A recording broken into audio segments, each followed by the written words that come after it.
Belize, Central America. In 1924, British adventurer Frederick Mitchell Hedges traveled here with his daughter Anna to explore the ruins of the ancient Mayan city of Lubantun. One afternoon, Anna climbed to the top of a crumbling pyramid, hoping to see the ocean. It was high noon and she was at the top, and the way the sun came in, the way the rocks had moved, and that there was just a small opening and the light from the sun went through and it hit the top of the skull. And she ran down and she's all excited. She said, "There's someone in there with a flashlight." Anna's father and others in their party were too large to fit inside the small opening of the pyramid. So they tied a rope around Anna and lowered her into the hole. When she came back up, Anna held the top of a strange crystal skull. A second search uncovered a matching jaw. As you might have suspected, nothing you just heard is true. The real story about the Mitchell Hedges skull is quite different. It's worth mentioning that the reason that Ancient Aliens focuses in on the Mitchell Hedges skull is because all of the other known crystal skulls have now been proven to be fakes, and even Ancient Aliens admits this. Scientific tests have determined that the two owned by the British Museum and the K. Branly were not authentic pre-Columbian artifacts.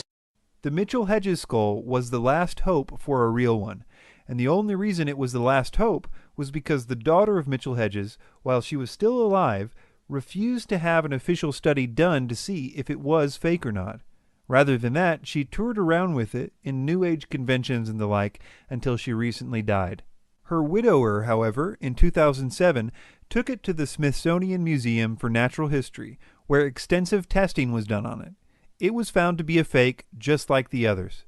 I'm not sure if Ancient Aliens produced this episode before or after 2007, but I suspect that they wouldn't have cared much either way. The real history of the Mitchell Hedges skull starts with another crystal skull that was in the British Museum, which the forger of the Mitchell Hedges skull copied it from. The British Museum acquired a crystal skull in 1898, at a time right after tools were first invented that made it possible to carve crystal skulls like these. We now know it was also a time when a lot of fake crystal artifacts were sold to museums. The British Museum skull, which has its own dubious history, was later found to be fake too. But in the 1930s, it was still believed to be genuine, and it was proudly displayed in the museum. Based on research done on the Mitchell Hedges skull by the Smithsonian Museum, it was concluded that the forger of the Mitchell Hedges skull copied the one in the British Museum in order to make his work seem more authentic. The Mitchell Hedges skull was first owned by a man named Sidney Burney, who we have records of trying to sell it to various people unsuccessfully for 10 years before this. He finally sold it to a member of the general public at a Sotheby's auction in London in 1943. That member of the general public was Frederick Mitchell Hedges. We actually have the letter that Mitchell Hedges wrote to his brother directly after purchasing the skull at the auction, in which he expresses his excitement about his new purchase. This will be important later. 5 years later, though, in a local paper, he was claiming that he found the skull himself in a daring expedition to Central America. Mitchell Hedges was a renowned storyteller and often sold his fanciful stories to Hearst newspapers. For example, Mitchell Hedges was a fisherman by trade, so he would have tales of him catching previously undiscovered animals, fighting off sea monsters, tales of man-eating sharks, as well as your average big fish stories. Later, though, with his book Danger is My Ally, he told tales of him discovering previously unknown lands and undiscovered people groups, as well as battling all kinds of jungle dangers. Later on, people would write editorials that had been to the areas that he said he went to and publicly debunked him. Mitchell Hedges was also shown to hoax an odd situation involving a supposed robbery and several shrunken heads. He even lost a very public libel suit concerning this. But all of this only scratches the surface of the deceit that surrounds the Mitchell Hedges skull.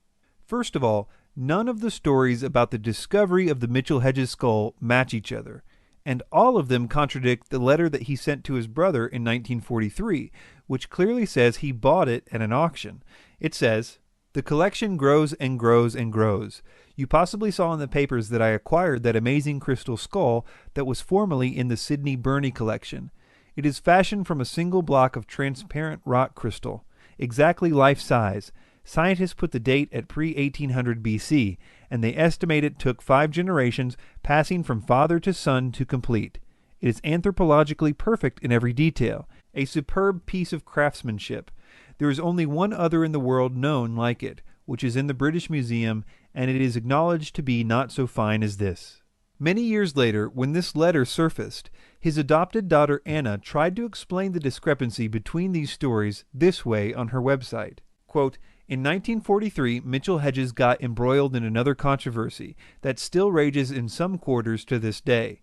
In times before burglar alarms, it was not unusual to leave valuable items with friends if one was going away for long periods of time. Mitchell Hedges did this with a school friend, Sidney Burney, who had always shown an interest in the crystal skull.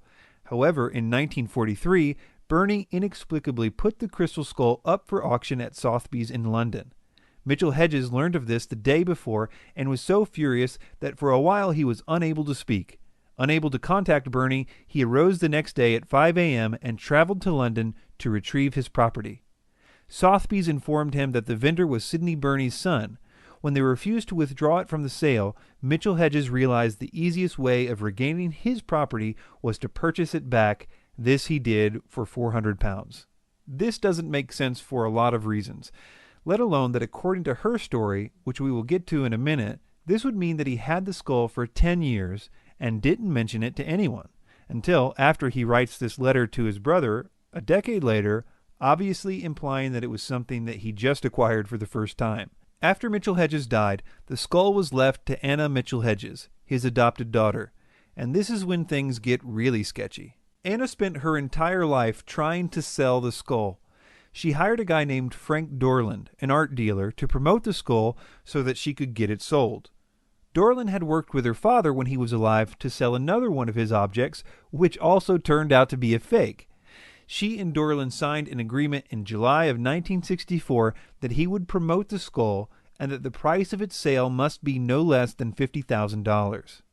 Dorland then got busy trying to make everything look really official, including coming up with a totally different story for the skull's discovery. After this agreement with Dorland in 1964 was the first time that Anna claimed that it was she, not her father, who found the skull, something that no one else seemed to mention the last 30 years. By doing this, it made Anna the sole person who could establish provenience for the skull, something that a buyer would want, especially a museum. And because everyone else involved was dead by this time, there was no one left to contradict this new story. All of the mystical claims about the skull were born out of the 2 books that the promoter, Frank Dorland, commissioned in order to promote the skull. Here is a letter from Dorland to Anna concerning the writer who he wanted to write one of the books. Quote, "I have convinced Dick Garvin, who does sell, it is worth the percentage to you and me and you to furnish the information. This makes it a better book and makes more money all the way around. The skull is not sold. It is put to use in this manner and for public appearances to boost sales and interest." These books make outlandish claims about the crystal skull's origin and powers, and since the books were released at the height of the New Age movement, they enjoyed an uncritical and enthusiastic audience. During all these years, they tried desperately to sell the skull. The problem was that because of all the fakes, museums were now asking to validate the skull first. One letter from the British Museum to Anna shows that the negotiations were stopped when the curator caught wind of the actual history of the skull. None of this stops Ancient Aliens from promoting all kinds of contradictory stories about the skull. Yes, they're alien artifacts. Even some people think they're made on another planet. But they were created specifically to hold records from alien civilizations. There's a legend that there were 13 skulls, and that when the 13 skulls come together, then something significant will change in the world. Legend suggests that there are 12 additional worlds out there, planets which are inhabited by intelligent species.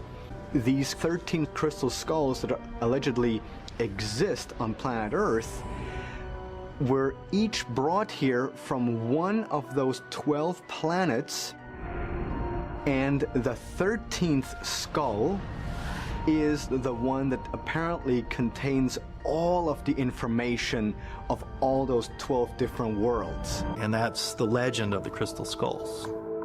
But, as ancient astronaut theorists maintain, why would visiting aliens have given the crystal skull to the Maya? The only problem is that no one can seem to find a record of this Mayan prophecy. The idea seems to trace back to one New Age author. Mayan scholars have never heard of this legend, and certainly not this one. A lot of natives and a lot of people working with crystal skulls say that the high quartz content skulls, and especially the quartz skulls themselves, is the highest frequency or energy or vibration possible on the physical plane. And so a lot of native people kind of worshipped or took care of these objects because they knew that they had or felt that they had the highest energy possible on the earth plane. This whole myth was birthed out of a marketing campaign for a forged artifact, a myth which found a home in the New Age. In conclusion, all of the proposed crystal skulls have now been conclusively proven to be hoaxes. The last holdout, the Mitchell Hedges skull, was only still a candidate because it was not allowed to be examined until recently. Its history is full of greed and lies, and its genuineness could only be accepted by the most dedicated devotee given the facts we now know.